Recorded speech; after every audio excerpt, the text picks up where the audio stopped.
meu tema nessa noite é a invisível mão da providência.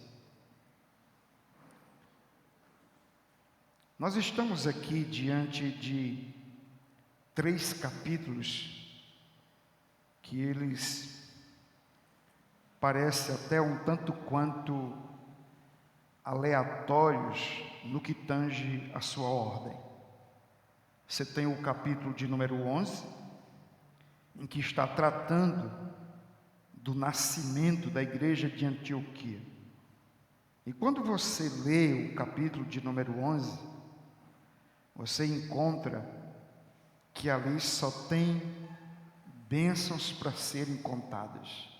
O capítulo começa mostrando o relato de Pedro de como o Espírito Santo usou para alcançar Cornélio, mostrando que o Evangelho está saindo de Jerusalém e está chegando a outros lugares e alcançando os gentios. Em seguida, mostra como o movimento do Espírito Santo chegou a Antioquia e ali nasce uma igreja sólida, firme e abençoada. Uma igreja em que os irmãos ali foram reconhecidos e chamados pela primeira vez de cristãos. Uma outra notícia importante é que Saulo de Tarso foi trazido por Barnabé para compor o ministério da igreja de Antioquia. Uma outra notícia importante é que essa igreja revela ser uma igreja que tem compaixão e que tem uma visão para além das 4 paredes. Ela fica sabendo que há uma escassez de alimento que virá sobre a Judéia, e ela levanta recursos e manda Paulo e Barnabé levar esses donativos aos irmãos necessitados. Então, por todos os aspectos, o capítulo 11 é um capítulo recheado de boas novas, de manifestação da graça, de visitação do Espírito, de pecadores que se convertem, de uma igreja que nasce para alcançar o mundo gentil. E a prova disso é que no capítulo 13, o Espírito Santo age mais uma vez na vida dessa igreja, e agora para separar Barnabé e Saulo para uma obra missionária. E eles são enviados para pregar o Evangelho para além da Antioquia. E eu disse que, no entanto, há uma certa dificuldade da gente compreender por que entre o capítulo de número 11, que trata do nascimento da igreja de Antioquia, e o capítulo 13, em que a igreja é despertada para a obra missionária, você tem o capítulo 12. Não está tratando de Antioquia, mas está tratando de Jerusalém. Não há notícias aqui de bênçãos, mas de morte, de prisão, de perseguição. Para mim, meus irmãos, há um recado que Lucas está nos passando aqui. É que a igreja do Senhor, ela passa por momentos bons e momentos difíceis. E que às vezes uma igreja está sendo abençoada num lugar, e num outro lugar essa mesma igreja está sendo perseguida. Mas como entender isso? Só há uma maneira: se a gente compreender que, independentemente das circunstâncias, a mão invisível da providência controla todas as coisas. Isso é importante para que na trajetória da igreja, a igreja aprenda a conviver com os momentos de triunfo e com os momentos de fracasso.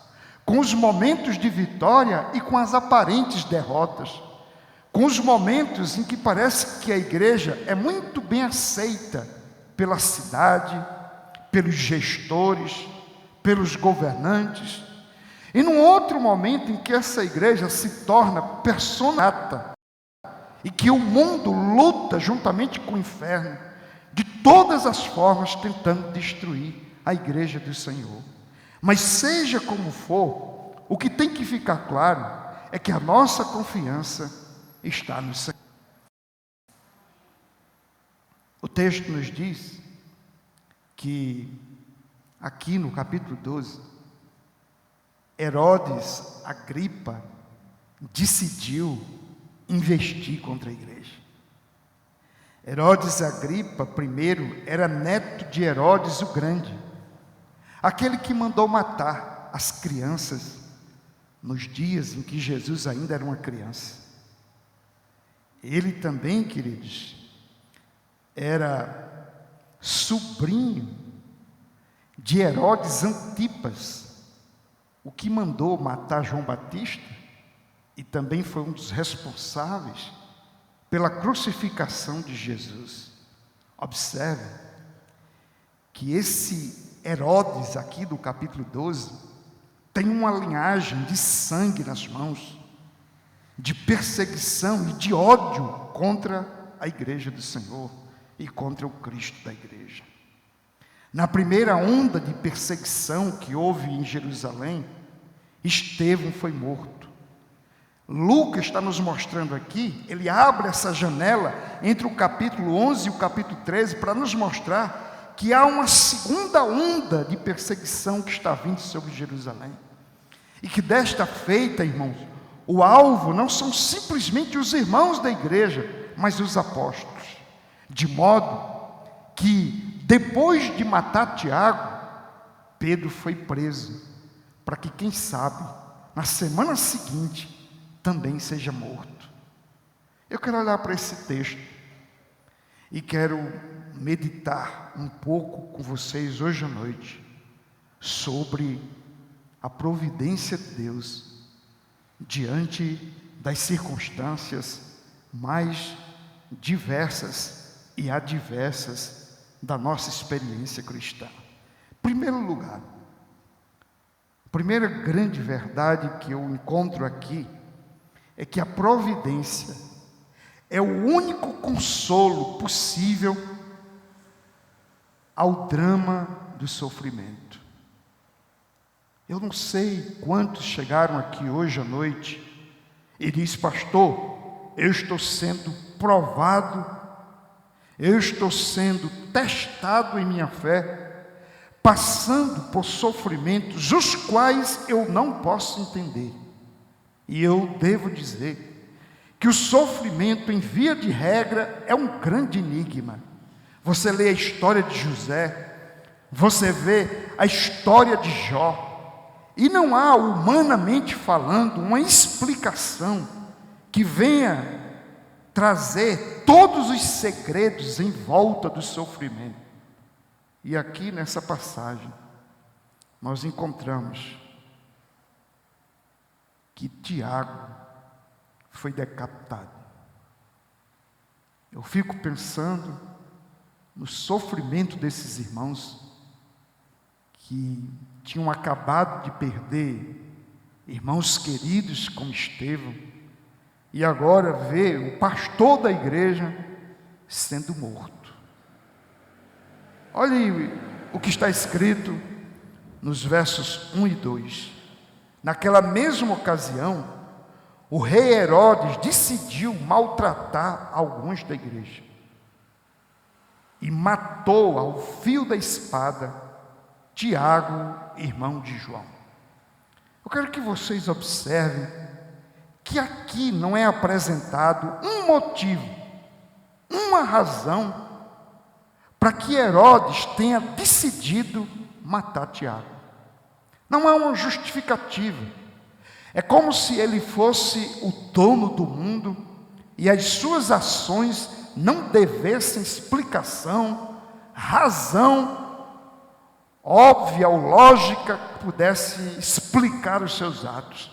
O texto diz que simplesmente ele decidiu. E a sua decisão, por si só, parece que justifica qualquer coisa. Mas aqui surge um questionamento. Ele é muito propício. Aliás, ele é muito próprio da nossa vida cristã. Por que coisas ruins acontecem a pessoas boas? Ou seja, por que Deus permite que o justo padeça enquanto o ímpio prospera? Esse é um questionamento do Salmo 73. Por que Deus permite que servos dedicados, como Tiago ou Pedro, sejam mortos ou presos? Por quê? Pedro e Tiago, queridos, faziam parte do grupo mais próximo do Senhor Jesus. Você vai encontrar Pedro, Tiago e João no barquinho, Pedro, Tiago e João no Monte da Transfiguração, Pedro, Tiago e João no Getsemane. Então, desse trio mais próximo, 2 aqui estão diante de ataques. Ou seja, eles não eram apenas discípulos, eram pessoas que tinham uma comunhão, uma intimidade extremamente próxima do Senhor. Foi sobrenaturalmente salvo da espada de Herodes. O outro foi violentamente assassinado a fio da espada. E aqui surge uma outra pergunta. Por que em alguns momentos Deus decide salvar servos como Pedro, mas decide que não salvará servos como Tiago? Os 2 têm uma grande importância para a igreja, os 2 são piedosos, são crentes, são homens abençoados.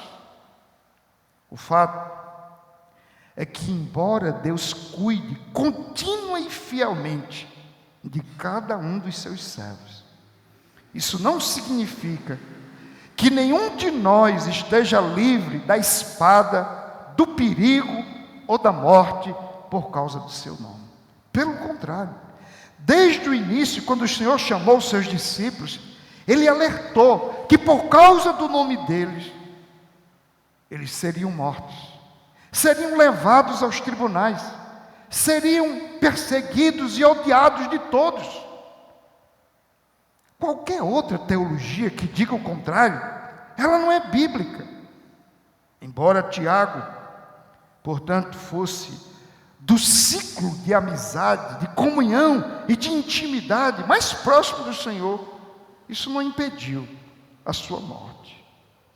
Embora o amor de Deus pelos seus filhos seja sem preleção, ainda assim, Ele decide poupar alguns de determinados males, ao mesmo tempo que alguns outros são entregues a perigos, prisões, doenças e morte.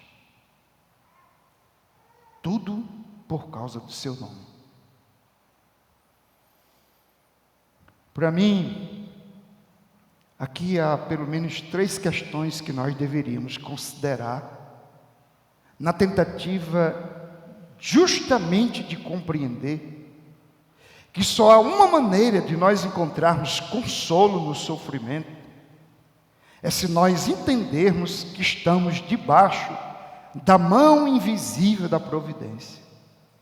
E a primeira coisa que nós devemos considerar é a seguinte: os que confiam na providência devem sempre engrandecer a Deus, seja na vida ou na morte, na liberdade ou na prisão, na abundância de bens ou nas privações.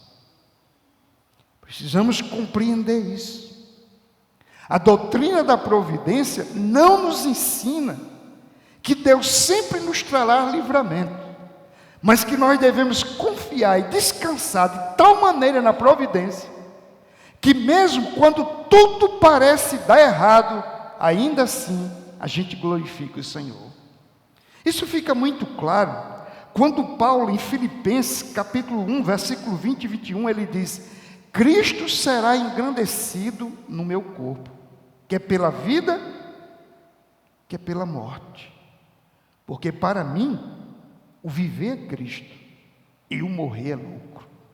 Escrevendo aos Romanos, no capítulo 14, versículo 8, ele diz: porque se vivemos, é para o Senhor que vivemos. Se morremos, é para o Senhor que morremos. Quer pois vivamos ou morramos, somos do Senhor. Portanto, o que Paulo está aqui pregando, não é que o fato de Deus ser soberano, todo-poderoso, e nos amar verdadeiramente, nós estejamos isentos de males e tenhamos a garantia de que nossa vida será sempre marcada pela abundância de bens, de saúde, de segurança e de paz. Não. Ele está nos dizendo que se Ele nos der a vida, Ele quer ser engrandecido na vida. Mas se Ele nos der a morte, Ele quer ser engrandecido na morte. Ou seja, o importante quando compreendemos a doutrina da providência é isso aqui: quer vivamos ou morramos, somos do Senhor. Por quê? Porque o Senhor é quem converge todas as coisas para um bem maior. Estava eu em casa um certo dia, no ano passado, e uma jovem senhora da igreja me ligou: pastor, poderia me atender amanhã no gabinete? A princípio eu não podia, mas rapidamente eu percebi que ela tinha urgência. No dia seguinte, às 8 da manhã, eu estava no gabinete, ela chegou e eu percebi que ela não estava bem. E ela disse: pastor, eu estou grávida de 3 meses. Meu bebê, no entanto, está morto. E ela começou a chorar. E N vezes eu já ouvi dizer de mães que perderam seus bebês. Mas eu tinha uma imagem agora que me chocava. Eu tinha uma mãe que estava de frente para mim. E ela estava dizendo: tem um bebê aqui. E o meu ventre, o meu útero, é um caixão para ele. Ele está morto. E naquele momento eu pensei: eu preciso de alguma coisa muito especial para dizer para ela. Alguma coisa que eu nunca disse para ninguém. Porque eu não sei como consolar essa mãe. Ela já tinha passado por um aborto no ano anterior e agora estava diante do segundo. E o fato é que quando eu pensei que Deus ia me dar assim alguma coisa que eu mesmo nunca tinha ouvido, veio à minha mente apenas Romanos 8 e 28. E eu disse para ela: você já ouviu esse texto N vezes, mas eu vou ler de novo. Todas as coisas cooperam para o bem daqueles que amam a Deus e são chamados segundo o seu propósito. Eu disse: a gente tem um problema aqui. Todas as coisas são todas as coisas. E nesse caso, inclui o aborto. O seu aborto. Mas de que maneira isso coopera para o seu bem?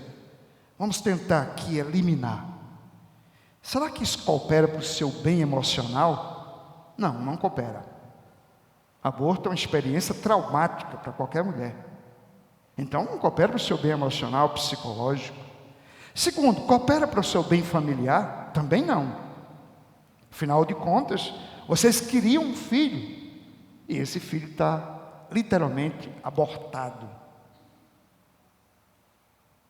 Terceiro, esse aborto também não coopera financeiramente. Afinal de contas, você deve ter algumas despesas aí, medicamento e tudo mais. Vai atrapalhar no seu trabalho por alguns dias. Pois bem, isso aqui não vai trazer nenhum bem material para você, nenhum benefício econômico. Quarto, Isso também possivelmente não vai trazer nenhum bem social. Você agora tem que chegar para sua mãe, você tem que chegar para as pessoas e justificar que você abortou pela segunda vez. E alguns têm reações inesperadas, alguns não têm sabedoria de lidar com isso, e portanto isso não é bom. Bom, se isso não coopera para nenhuma dessas áreas, de que maneira isso vai cooperar? Eu disse, sabe qual é a questão aqui? A questão não é para que isso vai cooperar, é que bem é esse. Todas as coisas cooperam para o bem. Qual é o bem? O bem é a vida eterna em Cristo Jesus. Esse é o propósito que Ele tem. E que, julgando nos conduzir nesse caminho, o caminho da salvação, Deus se propõe, de acordo com sua providência, convergir qualquer coisa para que isso coopere para o seu enriquecimento espiritual, para a sua perseverança, para a maturidade, o crescimento, até que você chegue à imagem de Cristo. Eu orei por ela, ela disse, pastor, eu estou melhor. Ela foi embora para casa, à noite eu peguei a Bíblia, selecionei vários versículos sobre consolo, encorajamento, mandei para ela, ela disse, pastor, muito obrigado, mas não precisava. E ela colocou lá, escreveu para mim, eu agora sei, pastor, qual é o bem supremo da minha vida. Ela tinha tomado muito remédio para segurar o bebê, de acordo com o tratamento prescrito, para evitar o aborto, já que ela tinha tido um aborto anterior. E a médica disse para ela, disse, olha, o seu corpo está totalmente preparado para segurar o bebê e não para expulsar. E esse feto agora vai dar trabalho. A gente tem que equilibrar aqui. Porque não pode ficar muito tempo, que pode dar uma infecção. E se eu tirá-lo do jeito que está aí, você perde seu útero. Eu sei que eu viajei, voltei, quando foi um dia, eu cheguei na igreja, ela estava lá. E quando eu olhei, ela estava rindo, conversando com outras irmãs. E já faziam quase 15 dias. Eu disse, e aí, o que foi que aconteceu? Ela disse, está aqui, o bebê está aqui. E eu não consegui entender agora. Por que ela estava tão calma, tranquila e serena? Ela tinha entendido que no meio de tudo, você precisa confiar na providência. E que confiar na providência é saber que Deus está usando as coisas mais adversas para um bem maior. Amém?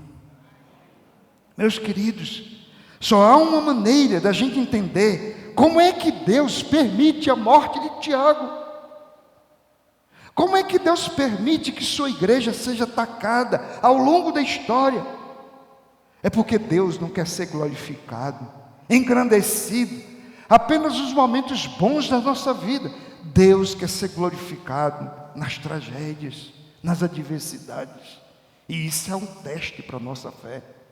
É uma experiência de gratidão e não de murmuração, de confiança e não de dúvida. Portanto, confiar na providência é saber que estamos nas mãos do Senhor, seja para a vida, seja para a morte. Amém. A segunda coisa que eu observo é que nós precisamos aprender a encarar as adversidades como parte da vida cristã. Às vezes a gente olha para as adversidades, as tribulações e as lutas e achamos que elas são um corpo estranho na vida cristã. Não são. Elas fazem parte. Se não, veja.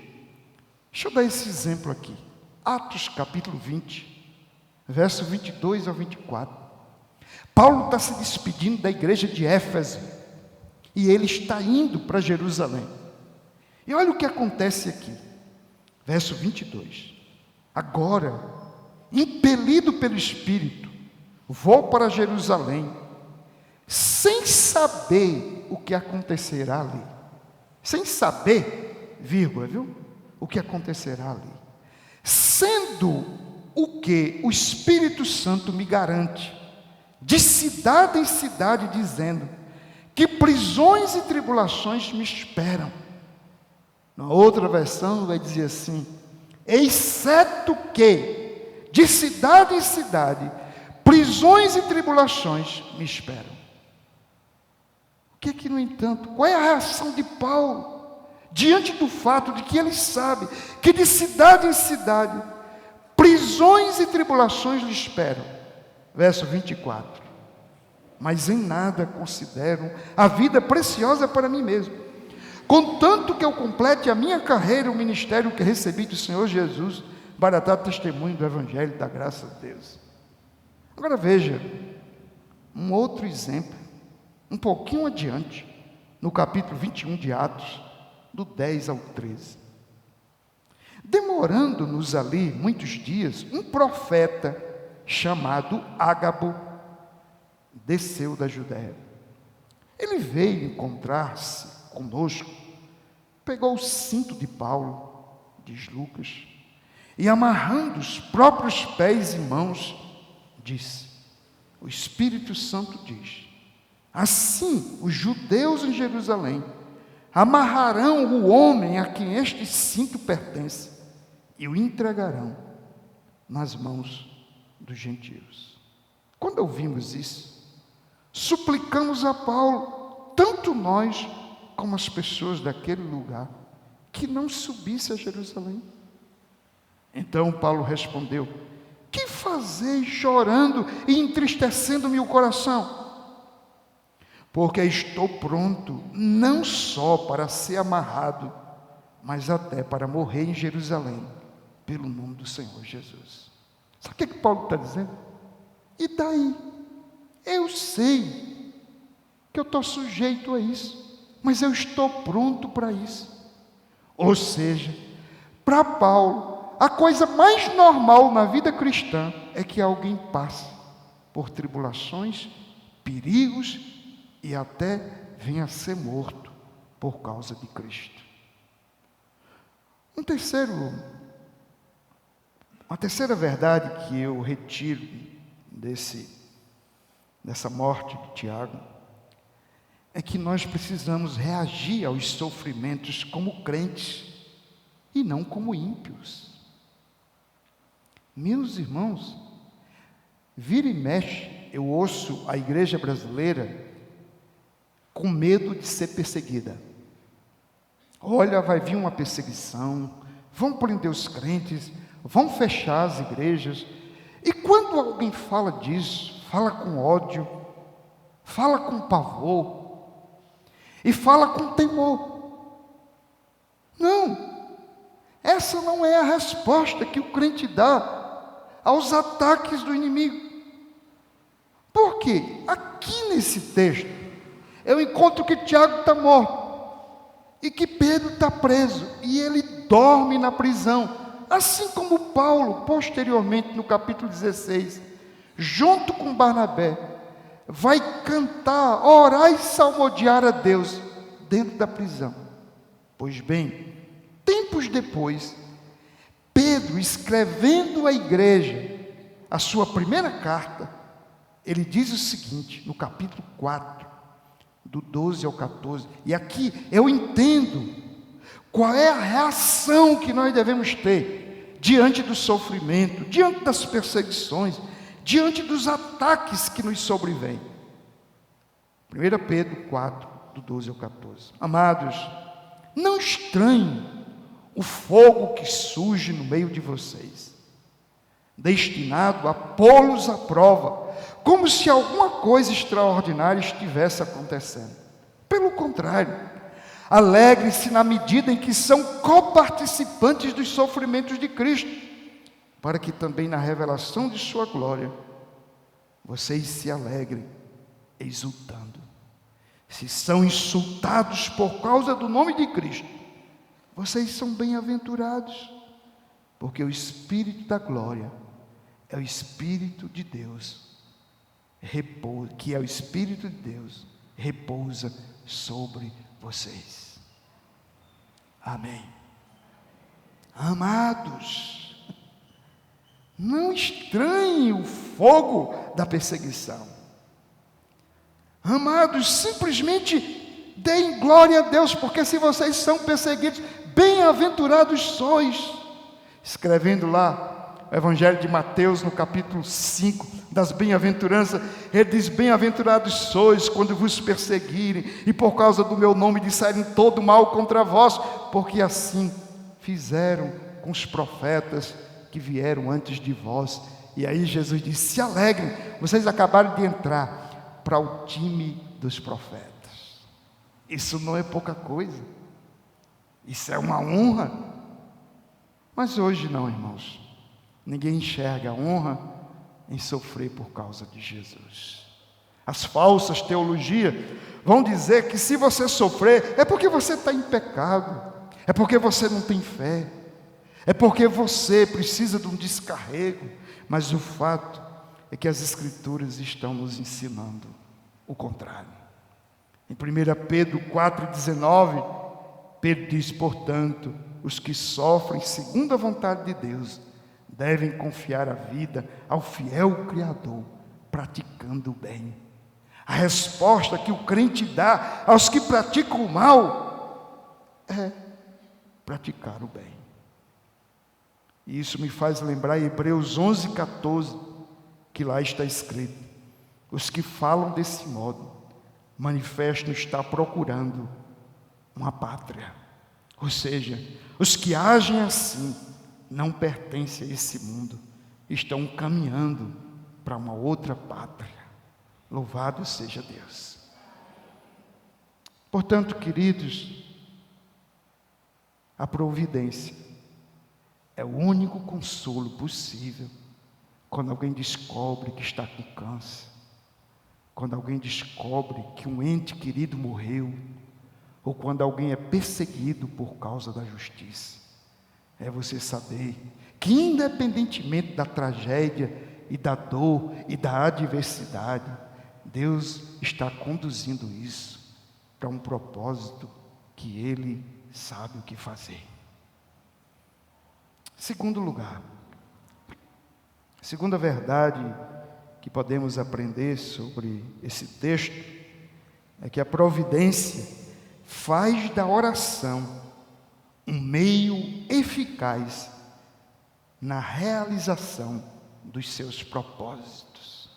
Ouça isso: a providência sabe como utilizar a sua e a minha oração, as nossas orações, para cumprir os propósitos de Deus na nossa vida e na vida da igreja. Amém? Alguém vai dizer: pastor, o que você está querendo dizer? Será que a igreja não orou por Tiago? Eu acho que orou. E a igreja orou por Pedro? Tenho certeza que orou, porque o texto está dizendo isso. E é aqui que eu quero que vocês observem uma coisa. Veja aí, do verso 3 ao 5.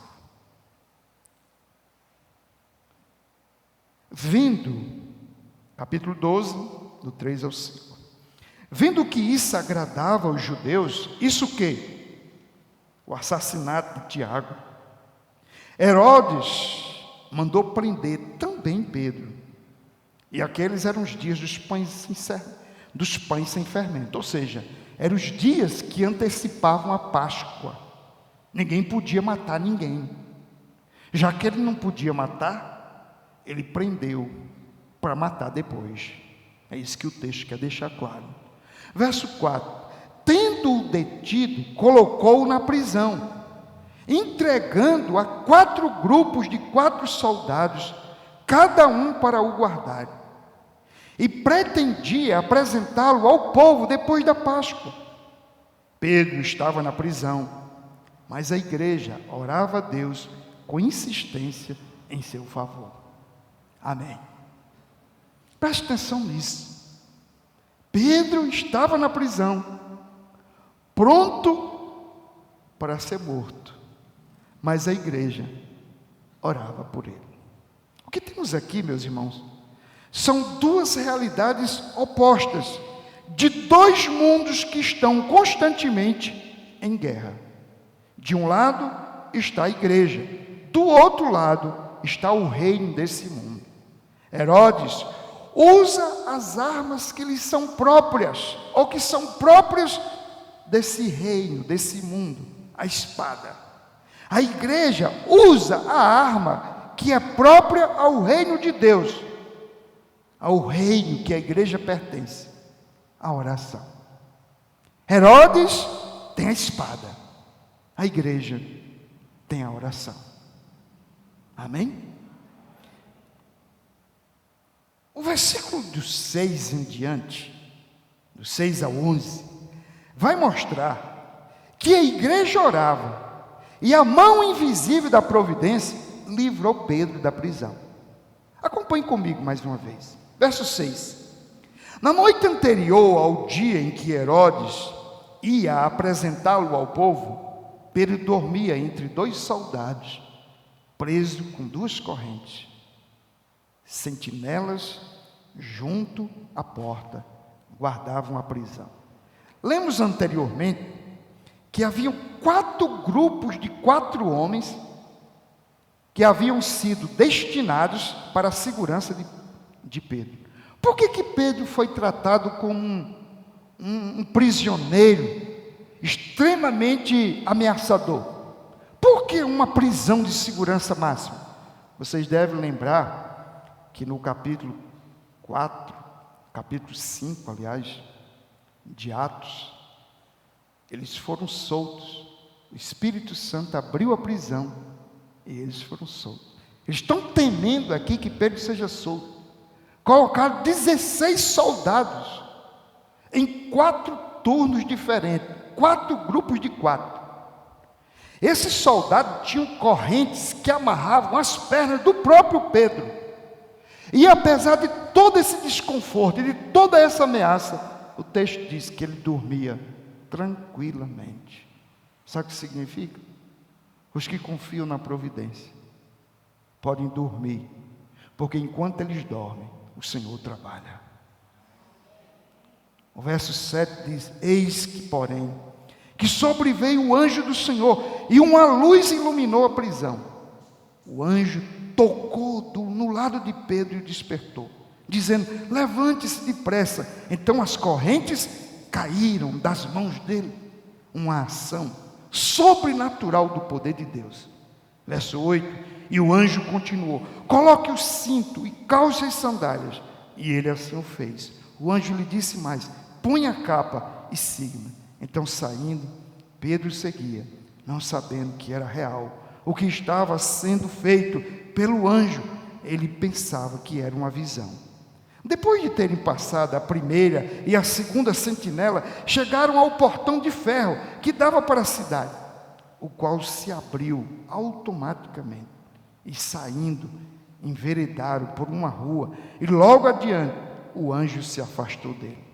Aí o verso 11: então Pedro, caindo em si, disse: agora sei que de fato o Senhor enviou o seu anjo e me livrou da mão de Herodes e de toda a expectativa do povo judeu. Aleluia. Agora eu sei que por detrás de tudo isso, a mão invisível da providência está agindo em meu favor. Louvado seja o Senhor. Queridos,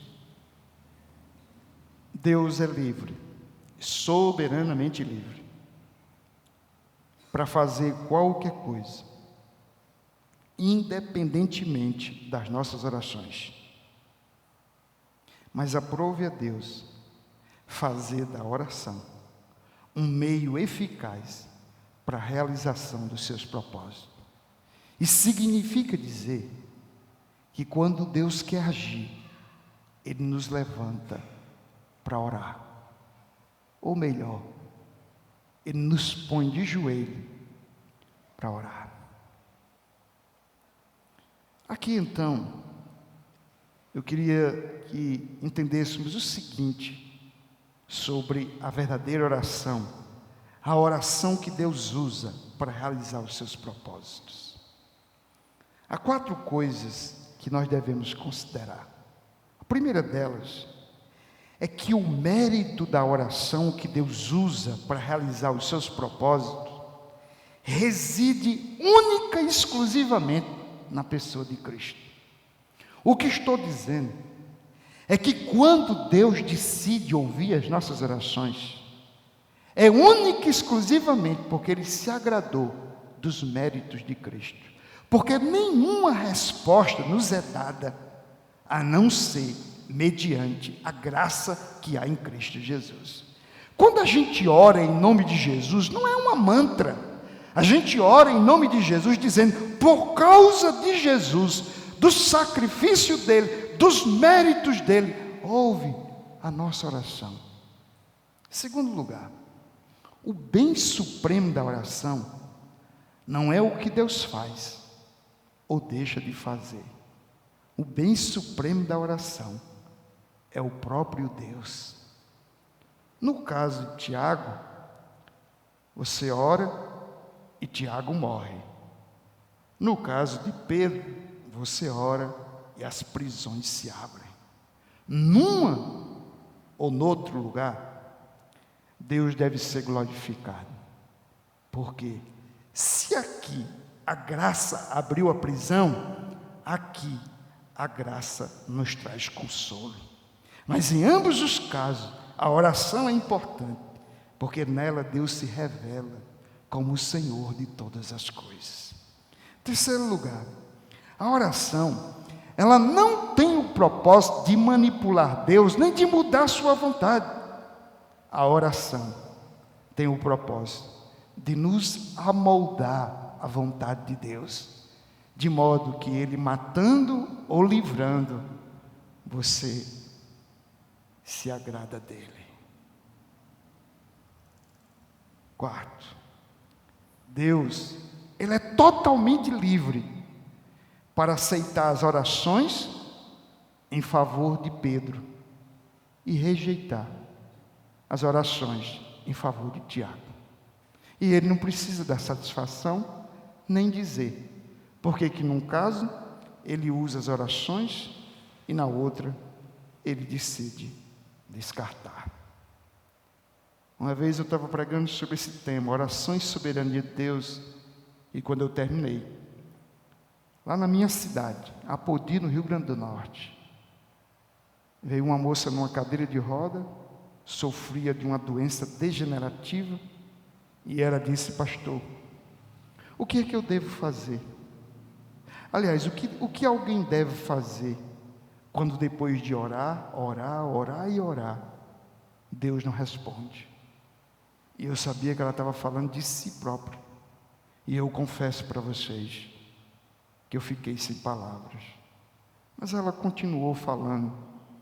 E eu ganhei tempo. E eu disse, Deus, o que é que eu digo para essa moça?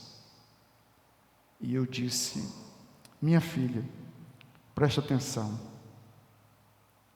A maior bênção da oração não é o que Deus faz, é quem Ele é. A maior dádiva da oração é você saber que está prostrada diante do Deus Todo-Poderoso e não diante de um ídolo. Isso por si só já é um grande privilégio, porque nesse exato momento tem centenas e milhares de pessoas que estão prostradas diante de algum ídolo. E mesmo que elas alcançassem a resposta, elas estão debaixo de maldição.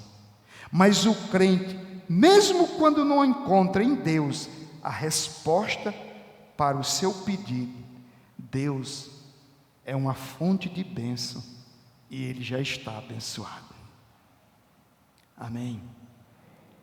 Eu olho para esse texto e eu encontro que Deus é soberano para usar as orações e dar o destino que Ele quiser. A nós cabe orar e Ele responder conforme Ele quiser. Se isso me faz então estabelecer esses 4 princípios no que tange a oração, isso também leva-me a considerar 4 verdades sobre a providência. A primeira é essa aqui: devemos orar sabendo que a providência é sabedoria. E o que é que significa isso? Significa que Deus vai fazer tudo de maneira adequada e da maneira mais certa. Confiar na providência é confiar na sabedoria daquele que faz todas as coisas de maneira perfeita.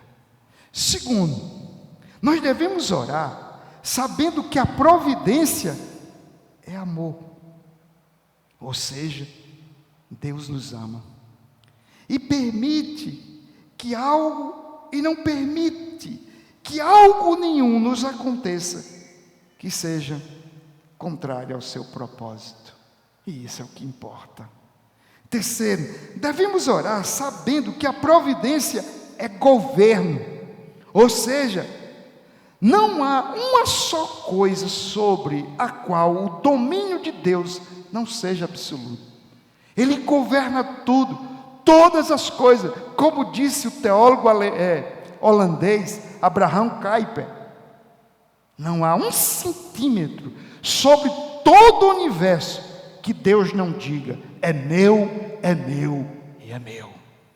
Se tudo, um cabelo da cabeça, uma folha da árvore, tudo no universo está debaixo desse controle e desse domínio daquele que morreu, ressuscitou e disse: é-me dado todo o poder nos céus e na terra. Confiar na providência é confiar que estamos debaixo desse governo e que nada escapa do seu controle. 4, devemos orar sabendo que a providência é poder. Ou seja, Deus é suficientemente capaz de realizar seus propósitos, sem que nada seja impedimento para Ele. Quantas vezes a gente quer fazer algo, desejamos, mas não conseguimos realizar porque somos impotentes. Isso não acontece com o Todo-Poderoso. Tudo que Ele planeja realizar, Ele faz, porque Ele tem todo o poder. E finalmente, isso significa então que confiar em Deus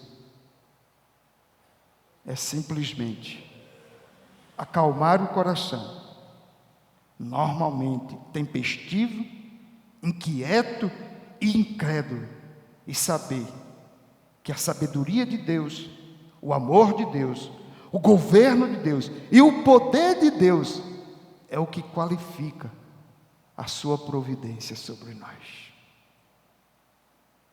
Amém, queridos? Terceiro e último lugar, a providência converge todas as coisas para o progresso do Evangelho. Depois de dizer tudo o que eu disse aqui hoje à noite, eu tenho um único propósito com essa mensagem. Eu sei que pelo Espírito Santo, pela bondade e misericórdia do Senhor, Ele fala com você de muitas formas, enquanto tudo isso está sendo comunicado. Mas o que eu estou aqui querendo mostrar, que eu entendo que é o que Lucas quer que a gente tire como lição fundamental e essencial, é que não importa o que esteja acontecendo, contanto que o Evangelho progrida, contanto que a igreja avance. Meus irmãos, o que nós devemos perguntar não é se a gente está mais rico ou mais pobre do que há 10 anos atrás. O que a gente tem que perguntar não é se a gente está mais bonito ou mais feio, mais novo ou mais velho. Ano passado eu vim para cá e eu não tinha nem barba nem cabelo branco. Hoje eu estou de barba e cabelo branco. Todo mundo disse que eu fiquei mais novo, não sei se é para me agradar. Mas o que eu quero que vocês entendam aqui é uma coisa: essas coisas são absolutamente secundárias na nossa vida. O mais importante não é nem se eu estou vivo ou se eu estou morto, se eu estou com saúde, ou se eu estou doente. Normalmente a gente diz, se eu tiver saúde, está tudo bem. E foi isso que o diabo disse. Jó não tem mais bens e Jó não tem mais filhos, mas ele tem saúde. Ele vai conquistar tudo de novo. Agora, se você tirar a saúde de Jó, ele blasfema. Deus disse, vai lá, tira também a saúde. E você vai ver que Jó é um homem íntegro, reto e justo sobre a terra. Pois bem, eu quero que você olhe agora para esse texto. E veja comigo agora o que acontece com aquele Herodes Agripa I, que mandou matar Tiago e não matou Pedro, porque Deus não deixou. Verso 22 e 23. Abra aí, por favor. Herodes tinha acabado de selar um acordo político. E ele foi ovacionado como uma divindade. E ele gostou disso, porque ele já se sentia Deus, ele agia como um Deus, e agora ele é aclamado como um Deus. Verso 22. E o povo exclamava, enquanto ele falava, é a voz de um Deus,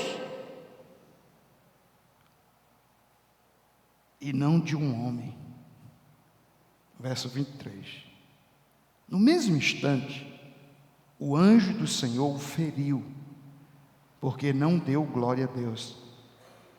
E comido por vermes, morreu. Deixa eu dizer aqui algumas coisas. Primeiro, é fato, inconteste, que Deus vindicou o sangue do seu apóstolo. Que Deus vingou a morte de Tiago. Que Deus julgou Herodes e que Deus o matou. Mas tenha cuidado, que isso não é o mais importante. E nem é essa ênfase que Lucas quer dar aqui. Mas que você saiba que quando Deus quer, Deus antecipa a sua justiça sem necessariamente esperar pelo dia do juízo final. E aqui, Deus traz sentença sobre Herodes. Eu quero dizer que Herodes morreu, não é porque ele não disse assim, glória a Deus. Ele morreu comido de bicho, como diz o texto, exatamente porque ele não deu glória a Deus. Isto é, irmãos, porque em vez dele glorificar a Deus, ele tomou a glória de Deus para si. Ele usurpou a glória de Deus, porque nenhum poder pertence ao homem. Todas as vezes que alguém exerce algum poder, alguma função, tem algum bem, qualquer coisa nesse mundo, só tem sentido se for para a glória de Deus. E ao sentar-se no trono de rei, ao invés de glorificar a Deus, ele tomou a glória de Deus para si, matando, fazendo injustiça, mas agora ele está morto. E aí você olha aqui para esse texto e diz, espera aí, Tiago está morto lá, mas Herodes também está morto aqui. Você diz, Pedro foi preso, mas Deus tirou ele da prisão. Presta atenção. Mais importante aqui, não é se Tiago morreu e Pedro está vivo. O mais importante aqui, não é se Herodes continua matando gente ou se ele agora está morto. O mais importante é que Deus está convergindo todas essas coisas para o progresso do Evangelho. Olha o verso 24 agora. Qual é a conclusão final de Lucas depois de tudo isso? Contudo, a palavra de Deus crescia e se multiplicava. Amém. Sabe o que eu estou dizendo? O mais importante, profissionalmente falando, não é quanto é o seu contra-cheque, não é quanto você recebe, não é quanto você está acumulando, é se através da sua vida, a palavra de Deus cresce e se multiplica. O mais importante não é se a gente consegue ter projeção na cidade, entre os amigos e entre família. O mais importante é se a nossa vida corrobora para que o Evangelho cresça e se multiplique. O mais importante não é status, posição, riqueza, nem mesmo esse bem hiper precioso chamado de saúde. Não é se é jovem, se é velho. O mais importante é se a palavra de Deus cresce e se multiplica. Eu quero que vocês percebam que aqui Lucas usa uma linguagem que é uma metáfora. Ele está comparando a palavra de Deus a um organismo. Crescer e multiplicar. Esse é o mandamento de Deus em Gênesis 1. Crescei e multiplicai. Esse é o mandamento de Deus para Noé depois do dilúvio. Cresça e multiplica. E essa é a palavra de Deus em Êxodo 1. Enquanto o faraó manda matar as crianças, Israel cresce e se multiplica. E o que o texto quer mostrar aqui é que apesar da fúria do inimigo, ninguém detém, o Evangelho avança. E como um organismo, um ser vivo, cresce e se multiplica. Ou seja, nesse momento em que a igreja aqui completa 71 anos, sabe o que é mais importante? Não é quantos membros tem aqui, não é qual a entrada financeira. O mais importante é que vocês possam dizer, através dessa igreja, o Evangelho cresce e multiplica. Aqui um detalhe importante sobre isso.